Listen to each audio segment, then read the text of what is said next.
अच्छा जी, तो इससे पहले हमारा जो सेशन हुआ था, उस सेशन में हमने बाकायदा एक कह लें कि प्रैक्टिकल वर्क स्टार्ट किया था कि इंस्टॉलेशन कैसे होगी। क्योंकि मैंने आपको ये बताया था डे वन पे जब हमारा इंट्रोडक्शन सेशन था कि ये जो आपको हम सिखा रहे हैं वर्डप्रेस वेब डेवलपमेंट जो सिखाई जाती है कि कंप्लीट वेबसाइट तक जो है डिफरेंट वेबसाइट्स बनाना सीखेंगे, उनको लाइव करना, डोमेन होस्टिंग, हर चीज़ इंशाल्लाह इसमें कवर होगी। तो डे वन में जो हमने सीखा, सॉरी जो लास्ट लेक्चर में हमने किया, इंस्टॉलेशन जो थी वो हमारी कंप्लीट नहीं हुई थी, कुछ स्टेप्स रह गए थे। मैं आपको अगेन यहाँ पे दिखा देता हूँ, स्क्रीन मेरी विजिबल है। यहाँ पे देखें, कुछ स्टेप्स मैंने आपके सामने यहाँ पे शेयर किए थे कि ये जो स्टेप आपको नजर आ रहे हैं इन्हीं को हम फॉलो करेंगे। कि हमें एक सर्वर चाहिए था, local host server, XAMPP server हमने डाउनलोड किया था। और वर्डप्रेस, एक हमारे पास वर्डप्रेस पैकेज है, वर्डप्रेस की फाइल्स हैं, उनको हमने डाउनलोड किया था। ये दो चीज़ें हमने डाउनलोड की थी, जिसमें से जैम्प सर्वर जो है वो हमने सिस्टम में इंस्टॉल किया था। ठीक है, ये आप रिकॉर्डिंग भी देख लीजिएगा जब आपको रिकॉर्डिंग मिले। इंस्टॉलेशन हमारी कंप्लीट हो गई थी, जैम्प सर्वर जो है वो इंस्टॉल हो चुका था। अब आगे हमने क्या करना था, यहाँ तक आप कह लें कि जो सेकंड स्टेप था वो हम कर चुके थे। ठीक है, और अगेन अभी आपके सामने दोबारा से मैं स्टार्ट कर रहा हूँ कि जब हमने काम करना है, प्रैक्टिस करना है जैम्प सर्वर के साथ वर्डप्रेस के लिए, तो हमने हमेशा क्या करना है, सर्वर को स्टार्ट करना है जी। सर्वर को स्टार्ट करने के लिए आप जैम्प कंट्रोल पैनल ओपन करेंगे। ठीक है, ये जैम्प कंट्रोल पैनल जो हमने जैम्प सर्वर इंस्टॉल किया, इंस्टॉलेशन के बाद आपको ये जैम्प कंट्रोल पैनल अपने सिस्टम में मिल जाएगा जी। ठीक है, जो इंस्टॉल्ड ऐप है वहां पे आप जाके इसको सर्च कर सकते हैं जी। ठीक है, तो दूसरा स्टेप ये है कि जी आपने जैम्प सर्वर जो है उसको स्टार्ट करने। जैम्प सर्वर आपका स्टार्ट होता है, उसके बाद हमने क्या करना है कि वर्डप्रेस जो हमने डाउनलोड किया था, वर्डप्रेस का पैकेज। ठीक है, ये देखिए, ये जैम्प सर्वर की विंडो आ गई है। ठीक है, अगेन मैं आपको दिखाता हूँ, एक मिनट रुकिए। ये है जी जैम्प कंट्रोल पैनल, यहाँ से हमने अपाचे सर्वर और माई एसक्यूएल इन दोनों को स्टार्ट करना है जी। ठीक है, ये आपकी प्रैक्टिस होनी चाहिए कि जब भी आप यहाँ पे काम करें, वर्डप्रेस पे अपनी वेबसाइट डिजाइन कर रहे हैं जैम्प सर्वर के साथ, तो आपका ये जो अपाचे सर्वर है और माई एसक्यूएल है, इन दोनों को आपने स्टार्ट करना है। और जब आपका काम कंप्लीट हो जाता है तो इसे स्टॉप करें और फिर क्लोज करें इसको। ठीक है, तो ये हमारा सेकंड स्टेप था, हमने सर्वर स्टार्ट किया। अब हमने ये करना है कि जो वर्डप्रेस हमने डाउनलोड किया था, वर्डप्रेस हमने कहाँ से डाउनलोड किया था, वर्डप्रेस हमने डाउनलोड किया था wordpress.org से। ठीक है, हल्का हल्का मैं आपको थोड़ा सा रिपीट भी करवा देता हूँ चीज़ों को। ठीक है, वैसे हमने चीज़ें की हुई हैं पहले, जो हमने किया था सेशन से पहले। wordpress.org से यहाँ से आपने क्या करना है, वर्डप्रेस को डाउनलोड करना है। ठीक है, गेट वर्डप्रेस पे क्लिक करेंगे और यहाँ से आपका जो है वर्डप्रेस 6.3 न्यू वर्जन है इसका। ठीक है, इसको आप डाउनलोड कर लेंगे। और डाउनलोड होने के बाद यहाँ पे आपके पास जो है इस तरह से वर्डप्रेस की फाइल आ जाएगी। ठीक है, जिप फाइल होगी, इसको आपने अनजिप करना है, एक्सट्रैक्ट करना है। ठीक है, ताकि हम इसको जैम्प सर्वर में रखवा सकें। क्योंकि मैंने आपको ये बताया था कि ये जो आपका वर्डप्रेस का फोल्डर है, ये आपकी वेबसाइट की फाइल्स हैं। इन फाइल्स पर ही आपकी वेबसाइट बनेगी, इन फाइल्स पे ही आप अपना डिज़ाइन बनाएंगे। ठीक है, तो इन फाइल्स को, ये वर्डप्रेस की जो फाइल्स हैं, इसको हमने जैम्प सर्वर में रखवाना है। ठीक है, ताकि जैम्प सर्वर जो है वो इस फाइल को, इस वेबसाइट को रन करवा सके ब्राउजर पे, और हम वहां पे इसको इजिली डिज़ाइन कर सकें। तो ये थर्ड स्टेप है। ठीक है, अगेन दिखा देता हूँ कि हमने क्या करना है, वर्डप्रेस का जो पैकेज है उसको यहाँ से आप कह लें कि कॉपी करना है, और इसको हमने रखना है जैम्प सर्वर में htdocs के फोल्डर में जी। ठीक है,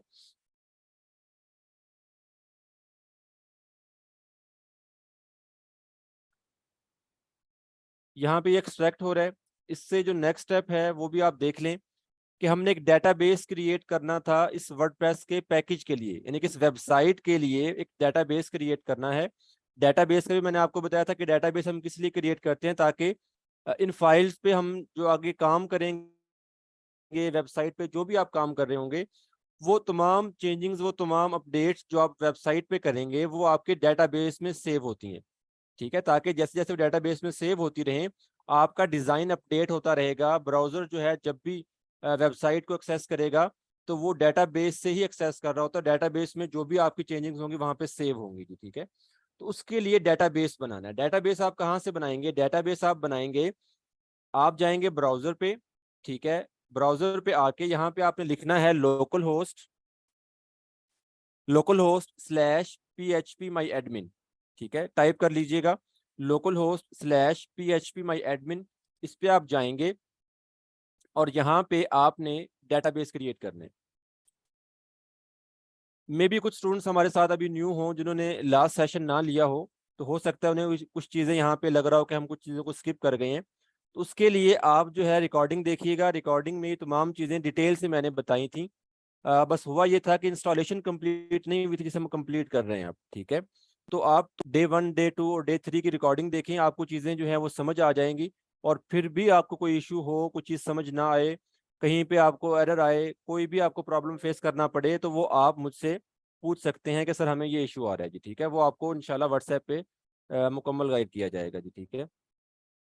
देखें जी, ये वर्डप्रेस जो है यहाँ पे हमने एक्सट्रैक्ट किया, हमने इसको एक नेम देना है, ठीक है। कोई भी नेम दे लें आप, और ये नेम जो है आपकी वेबसाइट का नेम होगा, क्योंकि ये वेबसाइट की फाइल्स हैं, ठीक है। इन्हीं फाइल्स पे आप वेबसाइट बना रहे हैं, तो इसको एक नेम दें, ठीक है। और नेम के लिए मैंने आपको बताया था कि स्मॉल लेटर्स यूज करना है और विदाउट स्पेस आपने नेम देना है। जैसे कि मैंने यहाँ पे नेम दिया बैच 74, ठीक है। बैच 74 इसको नेम दिया, आप कोई भी नेम दे सकते हैं, ठीक है। और नेम हम इसलिए देते हैं ताकि हमें पता हो हमारी वेबसाइट का क्या नेम है, क्योंकि इसी नेम से आपकी वेबसाइट आप ओपन करेंगे ब्राउजर पे, ठीक है। यहाँ से इसको मैं कॉपी कर रहा हूँ, ठीक है, कॉपी किया मैंने।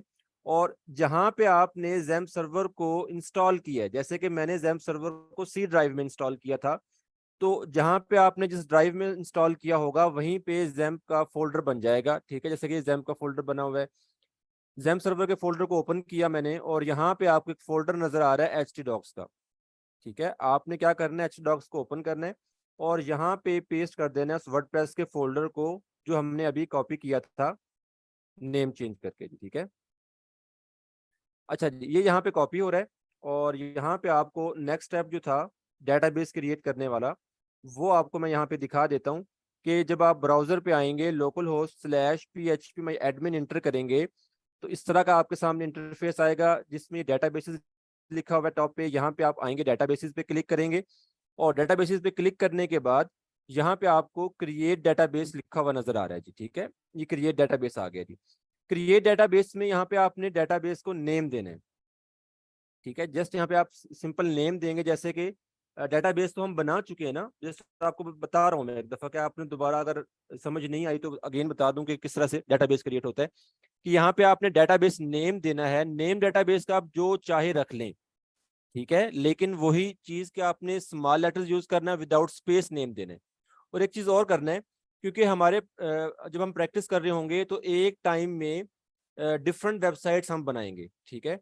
तो उसमें जाहिर सी बात है, जब आप डिफरेंट वेबसाइट्स बना रहे हैं तो वर्डप्रेस के फोल्डर भी आप उतने रखेंगे, डेटाबेसेस भी हर वेबसाइट के लिए अलग बनेगा।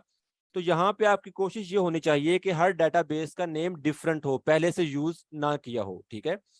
तो बैच 74 जो आपने नेम दिया, ये हमने वही नेम दिया जो हमने वर्डप्रेस फोल्डर को नेम दिया था, ताकि हमें ये याद रहे कि ये डेटाबेस किस वेबसाइट के लिए है। तो इसीलिए मैंने सेम नेम दिया। आप डिफरेंट नेम भी दे सकते हैं, लेकिन सेम नेम दे लें जो कि आपने वर्डप्रेस फोल्डर को दिया, ताकि आपके लिए इजी रहे। यहाँ पे आप क्रिएट पे क्लिक करेंगे, जस्ट आपने क्लिक करना है क्रिएट पे और डेटाबेस आपका क्रिएट हो जाएगा, ठीक है। मैं ये पहले क्रिएट कर चुका हूँ, आपको दिखा देता हूँ। बैच 74 के नेम से डेटाबेस क्रिएट कर चुका हूँ जी, ठीक है। जब आप क्रिएट पे क्लिक करेंगे तो इस तरह से आएगी स्क्रीन, ठीक है। और यहाँ पे आपके सामने डेटाबेस क्रिएट हो चुका है जी। डेटाबेस क्रिएट हो गया, ठीक है। यहाँ तक हम कर चुके थे, ये वाला काम हमारा हो गया था। जो हमारे पास फिफ्थ स्टेप है कि हमने डेटाबेस को, जो अभी डेटाबेस हमने बनाया, इस डेटाबेस को और जो वर्डप्रेस फोल्डर हमने रखा, वर्डप्रेस फोल्डर भी मैं आपको दिखाता हूँ, अभी हम जो कॉपी कर रहे थे, ये आ गया जी बैच 74 का वर्डप्रेस फोल्डर। वर्डप्रेस फोल्डर भी हमने ज़ैम्प सर्वर में रखवा दिया और डेटाबेस भी हमने ज़ैम्प सर्वर में क्रिएट कर लिया जी। अब इन दोनों चीज़ों को कॉन्फ़िगर करना है, जो कि हमारा फिफ्थ स्टेप है कि हमने वर्डप्रेस के फोल्डर को या वर्डप्रेस की फाइल्स को कॉन्फ़िगर करना है डेटाबेस के साथ, ठीक है। समझ आ रही है? तो ये जो फिफ्थ स्टेप है, इसको हम करने जा रहे हैं। उसके लिए आप क्या करेंगे, ब्राउजर पे आ जाएं अगेन, और यहाँ पे एक दफ़ा फिर आप लिखेंगे जी लोकल होस्ट स्लैश। अब आपने यहाँ पे वर्डप्रेस के फोल्डर का नेम देना है, जो वर्डप्रेस का फोल्डर आपने htdocs में रखा, उसका जो भी नेम आपने दिया वो यहाँ पे आप इंटर करेंगे। जैसे कि मैंने इसको बैच 74, यही नेम मैंने दिया ना, बैच 74। तो ये नेम यहाँ पे लिखूंगा, इंटर करूंगा, ठीक है, लोकल होस्ट स्लैश बैच 74, ठीक है। आप जो भी फोल्डर का नेम देंगे वही फोल्डर नेम आपने यहाँ पे देना है, लोकल होस्ट स्लैश उसके बाद, ठीक है। अच्छा, अब यहाँ पे ये जो लोकल होस्ट स्लैश बैच 74 ये जो एक यूआरएल बन गया, ये यूआरएल आपकी वेबसाइट का यूआरएल है, यानी कि जब भी आप अपनी वेबसाइट को ओपन करेंगे आप इसी यूआरएल पे वेबसाइट को ओपन करेंगे, ठीक है। अभी हम फर्स्ट टाइम ओपन कर रहे हैं तो पहले यहाँ पे कॉन्फ़िगरेशन आएगी, ठीक है। कॉन्फ़िगरेशन में ये होगा कि हम फर्स्ट टाइम इसको स्टार्ट करने जा रहे हैं, तो यहाँ पे ये कहा जाएगा कि आप पहले डेटाबेस को कॉन्फ़िगर कर लें फिर अपनी वेबसाइट को स्टार्ट कीजिएगा जी, ठीक है। देखें यहाँ से कंटिन्यू किया मैंने, और जैसे हम कंटिन्यू करते हैं तो वो आपको ये कह रहा है कि आप स्टार्ट करने से पहले क्या करें, डेटाबेस को कॉन्फ़िगर कर लें, ठीक है। लेट्स गो करें, ठीक है। और यहाँ पे आके जहाँ पे ये डेटाबेस नेम आ रहा है, यूजर नेम पासवर्ड, यहाँ पे आपने डेटाबेस को कॉन्फ़िगर करने के लिए डेटाबेस का नेम देना है। तो डेटाबेस हमने किस नेम से बनाया है, अभी मुझे बताएं चैट बॉक्स में कि डेटाबेस हमने किस नेम से बनाया है जी। अभी हमने एक डेटाबेस क्रिएट किया था, अभी तो खैर नहीं किया, लास्ट क्लास में किया था, लेकिन आपको याद होगा कि डेटाबेस हमने किस नेम से बनाया है। हाँ जी, डेटाबेस हमने बनाया बैच 74, ठीक है। एग्जैक्ट वही नेम वही स्पेलिंग आपने यूज करना है जो कि आपने डेटाबेस को दिए हैं, ठीक है।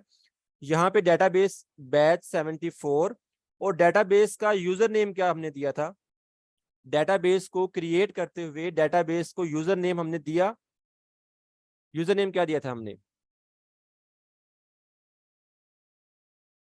जी, किसी को याद है कि जब डेटाबेस क्रिएट कर रहे हैं तो यूजर नेम डेटाबेस के लिए नहीं दिया था, ठीक है।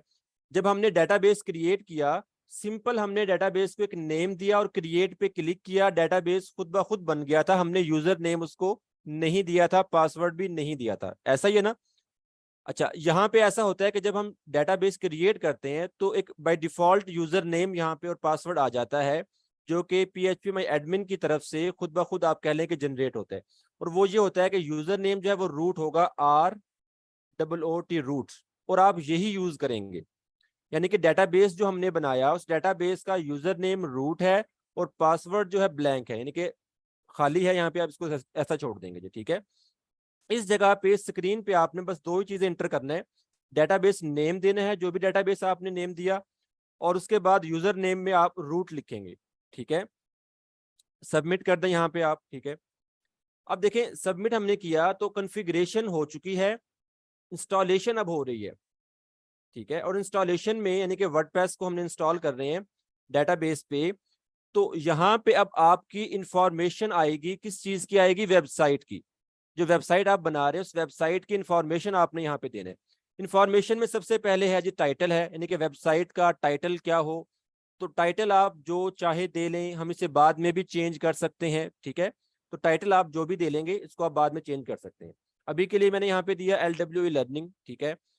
टाइटल के नीचे, ठीक है, यहाँ पे जो यूजर नेम और पासवर्ड आ रहा है, ये यूजर नेम और पासवर्ड आप लोगों ने अपने लिए देना है।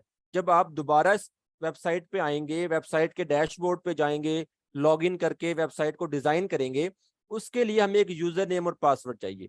यहाँ पे आपने यूजर नेम और पासवर्ड अपनी मर्जी का देना है, लेकिन जो भी आप यूजर नेम और पासवर्ड दें कोशिश कीजिएगा कि आप उसको सेव कर लें, या आपको कम से कम याद रहे कि यूजर नेम और पासवर्ड आपने क्या दिया है।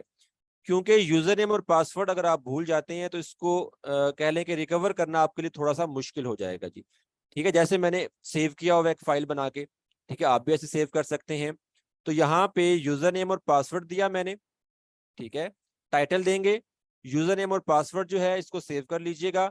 यहाँ पे आपने ईमेल एड्रेस देना है, जो चाहे दे दें आप ईमेल एड्रेस, नो इशू, ठीक है।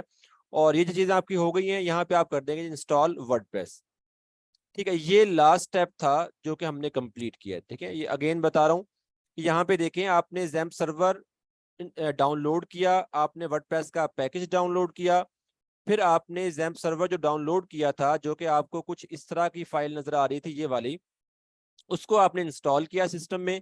इंस्टॉलेशन आपकी हो गई, इंस्टॉलेशन होने के बाद हमने सर्वर को स्टार्ट किया, यानी कि इस चीज़ को, ये जो आपको विंडो नजर आ रही है, ठीक है, इसको हमने स्टार्ट किया। उसके बाद वर्डप्रेस जो हमने डाउनलोड किया था उसको अनजिप किया, उसको रीनेम किया, कॉपी करने के बाद उसको हमने XAMPP सर्वर में htdocs में रखवा दिया। ठीक है, ये काम आपका हो गया। फिर आप आ जाएं ब्राउजर पे, वहां पे आप पे लोकल होस्ट /php में एडमिन को इंटर करेंगे, वहां पे आप डेटाबेस क्रिएट करेंगे। ठीक है, नेक्स्ट टैब में आप जाके वर्डप्रेस को ओपन करेंगे, अपनी वेबसाइट को, लोकल होस्ट स्लैश आगे जो भी वर्डप्रेस फोल्डर का नेम था उसको इंटर करेंगे, तो आपकी वेबसाइट आ जाएगी। कन्फिग्रेशन आपने करना है, कन्फिग्रेशन में 2 या 3 स्टेप हैं जो अभी अभी मैंने आपके सामने किए। और वहां पे आपकी जैसे इंस्टॉलेशन कंप्लीट होती है, इंस्टॉलेशन कंप्लीट होने के बाद इस तरह की स्क्रीन कह लें आपके सामने आ जाती है जी। अब यहाँ पे देखें आप लॉग इन कर सकते हैं जी। अब ये लॉगिन यहीं पे मैं करके नहीं दिखा रहा, आप यहाँ पे भी कर सकते हैं। ठीक है, मैं आपको दोबारा से करके दिखा रहा हूँ कि अब ये तमाम चीजें आप समझें कि आपकी कंप्लीट हो चुकी हैं। अब आपने अपने काम को स्टार्ट करना है। ठीक है, अपनी प्रैक्टिस को स्टार्ट करना है। इंस्टॉलेशन यहाँ पे कंप्लीट हो गई, खत्म हो गई है। अब आपका काम क्या होगा, जब भी आप अपने वेबसाइट को डिजाइन करने के लिए आएंगे या प्रैक्टिस करने के लिए आएंगे, तो सबसे पहले आपने मेक श्योर करना है कि आपका ये XAMPP सर्वर जो है स्टार्ट होना चाहिए। ठीक है, ये स्टार्ट है। जब ये स्टार्ट हो, ब्राउजर पे आए और यहाँ पे आके लोकल होस्ट स्लैश वेबसाइट का आपने नेम देना है, यानी कि वर्डप्रेस फोल्डर का जो भी नेम था वो आप यहाँ पे लिखेंगे, जैसे मैंने बैच 74 रखा था नेम। ठीक है, अब मैं वेबसाइट को ओपन कर रहा हूँ, इंस्टॉलेशन मेरी हो चुकी है, यहाँ पे वेबसाइट ओपन की जा रही है। तो वेबसाइट का यूआरएल जो है वो आपका ये होगा, लोकल होस्ट स्लैश आगे जो भी आपने फोल्डर नेम दिया है। ये देखें जी, ये आपकी वेबसाइट आ गई है। यहाँ पे अगर आपके सामने ये स्क्रीन आ जाए और इस तरह का लेआउट आ जाए, तो समझें आपका इंस्टॉलेशन जो है वो परफेक्ट वे में यहाँ पे कंप्लीट हो चुकी है। वर्डप्रेस इंस्टॉल हो गई है। और फर्स्ट टाइम जब भी आप वर्डप्रेस को इंस्टॉल करते हैं, ये सिंपल सा लेआउट जो है आपको नजर आता है, जो कि आपको ये बता रहा है कि आपकी इंस्टॉलेशन परफेक्ट वे में हो गई है। समझ आ गई है? अब ये वेबसाइट है, इस वेबसाइट को बनाना क्या है, डिजाइन क्या करना है, ब्लॉग वेबसाइट बनाना है, ई कॉमर्स बनाना है, बिजनेस बनाना है, इस पे जो भी काम होगा, जो भी डिजाइन किया जाएगा वो हम करेंगे। ठीक है, और वो कैसे करेंगे, उसके लिए आप क्या करेंगे, इस वेबसाइट के डैशबोर्ड पे जाएंगे। मैंने आपको कहा था ना कि वर्डप्रेस को ज्यादा क्यों इस्तेमाल किया जाता है, कि वर्डप्रेस आपको बहुत सी आसानी आपको देता है। और सबसे पहले एक जो आपके लिए एक सहूलत है वो ये कि इस वेबसाइट को डिजाइन करने के लिए हमें एक डैशबोर्ड मिल जाता है। ठीक है, इस वेबसाइट के डैशबोर्ड पे जाने के लिए ये जो वेबसाइट का यूआरएल है, जिस यूआरएल पे आपकी ये वेबसाइट ओपन हुई है, ये वाला, इसको मैं न्यू टैब में ले जाता हूँ कॉपी करके। ठीक है, आप वहीं पे भी कर सकते हैं। इस यूआरएल के आगे आपने लिखना है /wp-admin। समझ आ रही है? ठीक है, यानी कि यही आपका जो है यूआरएल, जिस यूआरएल पे आपकी वेबसाइट ओपन हुई है, इसी के आगे आपने क्या लगाना है, wp-admin। हम वर्डप्रेस के डैशबोर्ड पे जा रहे हैं। ठीक है, wp-admin आप लगाएंगे तो आपके पास जो है वर्डप्रेस का डैशबोर्ड आ जाएगा।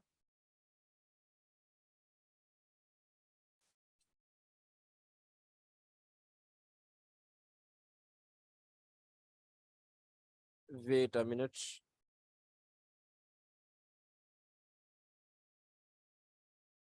ठीक है, अब देखें, जब आप डैशबोर्ड को ओपन करेंगे तो यहाँ पे आप यूजर नेम और पासवर्ड देंगे। ये वही यूजर नेम और पासवर्ड है जो लास्ट टाइम मैंने आपको बताया था कि आप इसको सेव कर लीजिएगा, या आपको याद रहना चाहिए, क्योंकि हमने इसी यूजर नेम और पासवर्ड को यहाँ पे एंटर करना है और फिर हम डैशबोर्ड पे जाएंगे।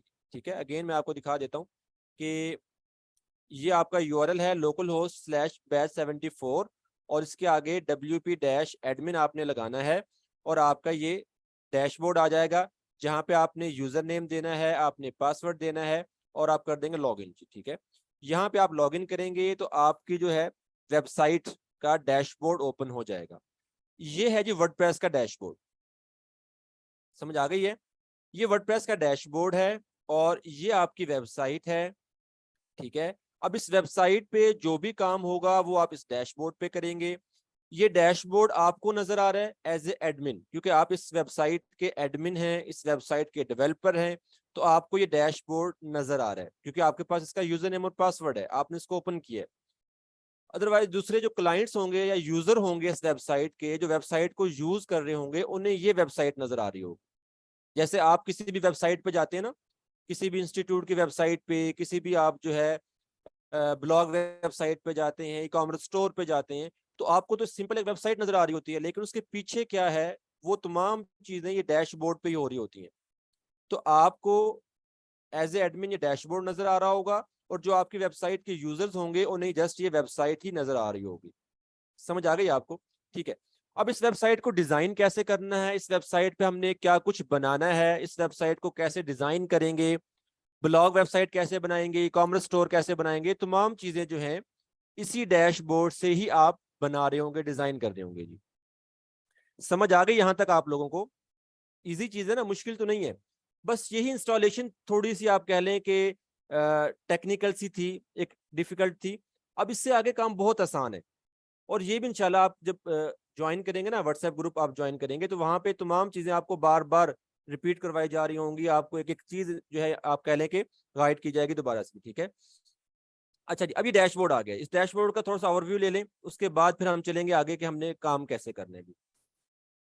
डैशबोर्ड पे सबसे ऊपर यहाँ पे आपको टाइटल नजर आ रहा है वेबसाइट का, जो हमने टाइटल दिया था LW लर्निंग। ठीक है। और विजिट साइट का ऑप्शन है, इस पे अगर आप क्लिक करेंगे तो यही वेबसाइट आपके सामने ओपन हो जाएगी। ठीक है। अच्छा जी, इस साइड पे आ जाएं, आप कह लें टॉप राइट कॉर्नर पे, यहाँ पे आपका जो है आपका अकाउंट नजर आ रहा है। हमने यूजर नेम एडमिन दिया था, तो एडमिन लिखा हुआ नजर आ रहा है। ठीक है। यूजर नेम आप जो भी देंगे यहाँ पे लिखा नजर आ जाएगा, और यहाँ से आप पासवर्ड वगैरह, यूजर नेम ID अपनी अपडेट कर सकते हैं जी। ठीक है। अच्छा जी, उसके बाद नीचे आ जाएं, लेफ्ट साइड पे साइड बार नजर आ रहा है, साइड बार में कुछ ऑप्शंस हैं, और यहाँ पे जो ऑप्शंस आपको नजर आ रहे हैं, फर्स्ट टाइम आपको यही ऑप्शन नजर आएंगे, लेकिन जैसे जैसे आप काम करेंगे, वेबसाइट को बनाएंगे, तो यहाँ पे आप कह लें कि ऑप्शंस जो हैं वो साथ साथ बढ़ते जाएंगे जी। ठीक है। सबसे पहले होम है।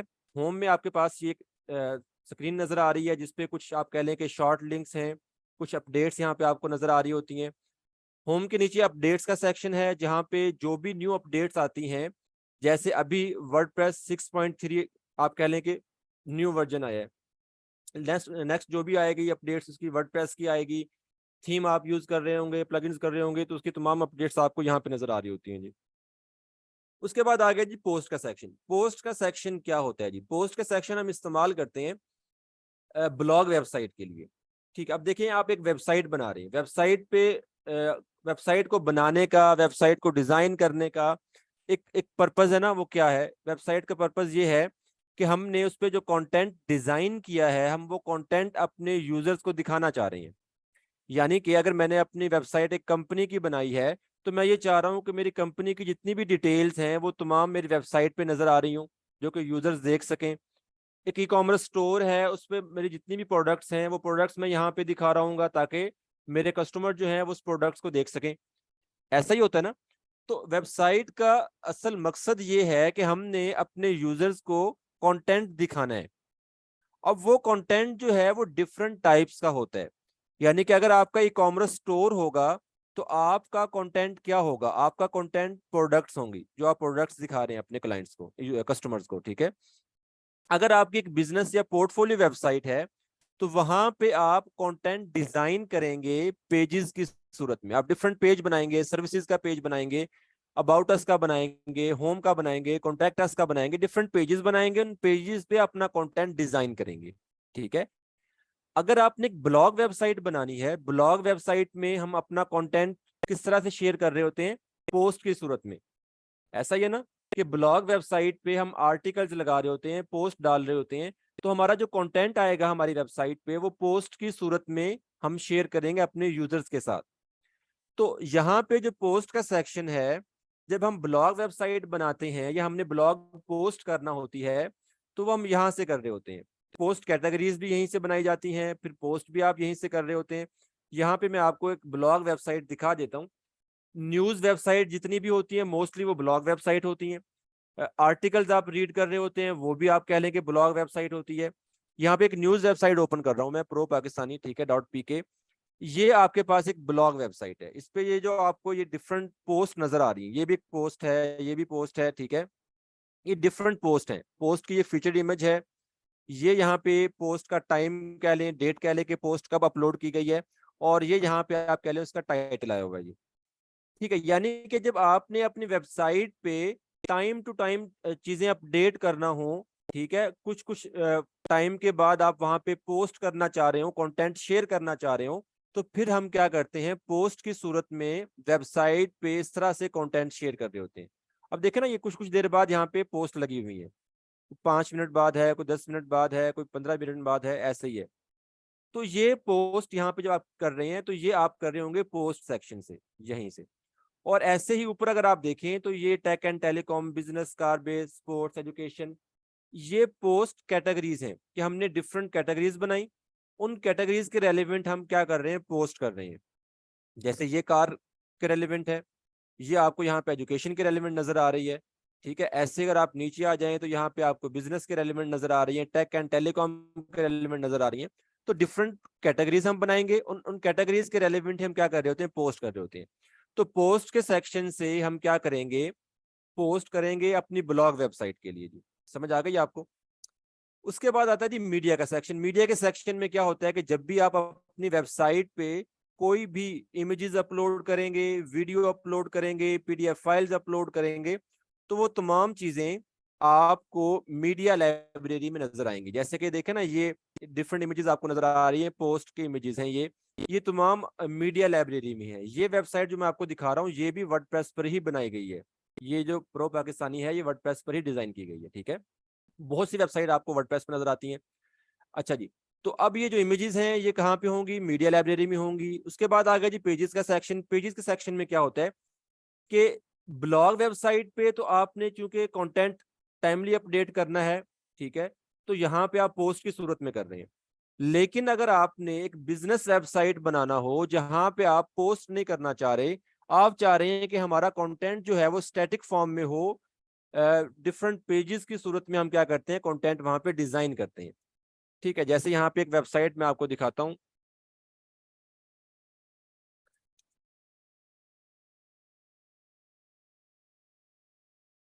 अब देखिए, जैसे ये वेबसाइट है, ठीक है। अब इस वेबसाइट पे जो कंटेंट आपको नजर आ रहा है, ये एक बिजनेस वेबसाइट का है, ठीक है।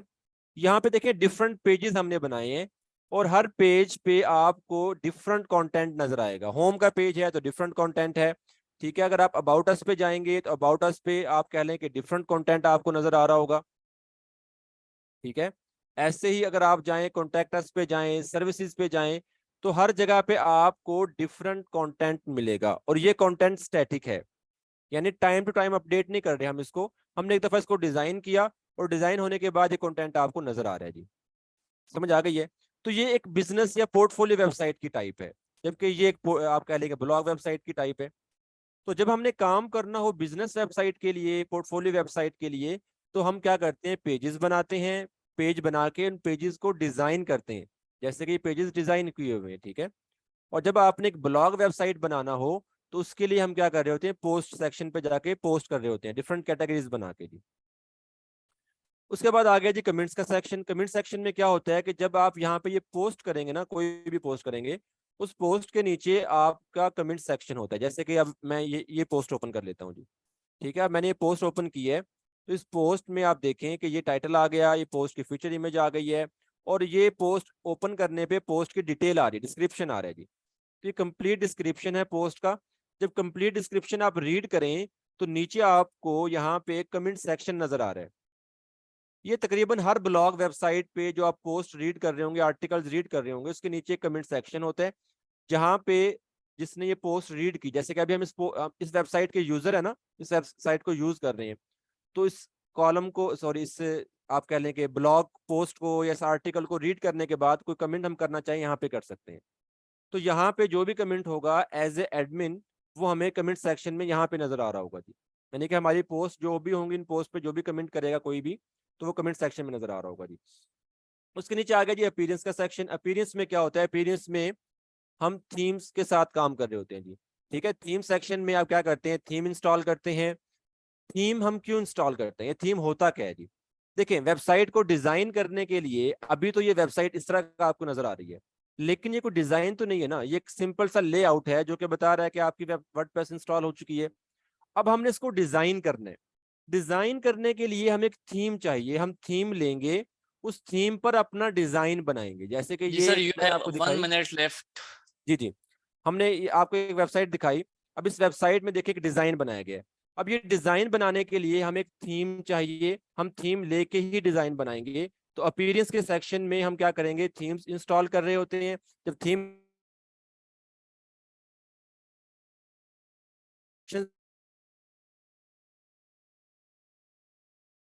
सेक्शन में क्या,